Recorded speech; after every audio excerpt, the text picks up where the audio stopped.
Hello，大家好，歡迎翻到嚟我哋嘅 channel。今日我哋一齊傾下 OKC 同木狼呢個系列賽，仲會講下最近大家熱烈討論嘅一個話題，究竟 SGA 嘅買犯規係咪有啲過分？聯盟需唔需要禁止呢？而木狼落後0-2，佢哋仲有冇機會翻盤呢？咁一齊嚟睇下。Jaden McDaniel shoves SGA to the ground. He got a flagrant one for that, and here's his reasoning for the push.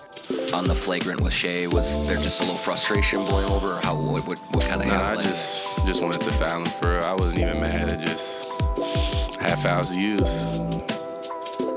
咁 SGA 喺呢個季後賽真係大殺四方啦，但同時大家都喺度討論緊佢喺比賽中瘋狂搏犯規呢個問題。好多球迷喺網上話佢無恥啦，同埋佢比賽觀賞性實在太差，成日揾呢個裁判去攞哨啦，仲話佢成個哈登2.0咁樣。咁究竟 SGA 係咪真係買得咁過分呢？我哋一齊嚟睇下。咁其實 SGA 喺進攻端係非常聰明，佢會用佢嘅節奏變化加埋爆發力，令到防守球員好容易中招。雖然話搏犯規係佢進攻武器之一，但係我覺得呢啲都係合規格嘅技巧，唔知你哋又點睇呢？ The last series against Denver. So how I do was you on guard with McAfee this morning, and I told Pat, How do you well, guard I him? tell you what, you got to be ultra disciplined.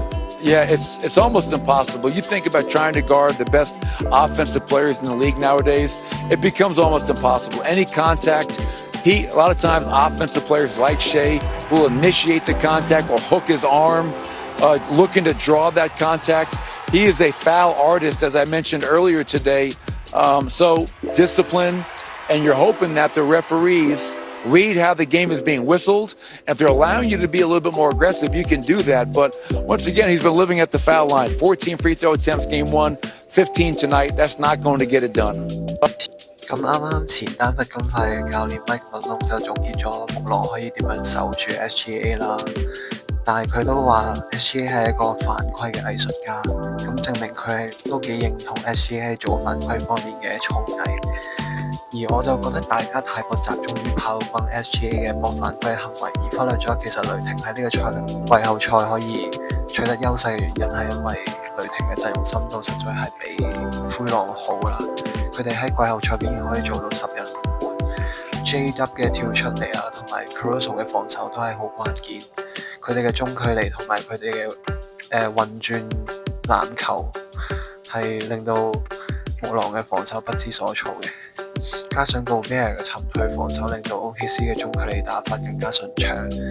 如果木狼方面想逆轉敗局 ，AE 需要打出比 SGA 更好嘅表現。Randle、Conley、DiVincenzo 等嘅球員更加需要跳出嚟拯救球隊，而唔係好似 Game 2嘅表現咁樣。咁最後唔知大家對呢場系列賽有咩睇法呢？你覺得 SGA 真係買犯無恥啊，定係純粹佢技術高超呢？另外木狼仲有冇機會係0-2落後翻，情況翻盤？歡迎喺下面留言話我哋知，記得俾 like 同埋 subscribe，我哋下條片再見。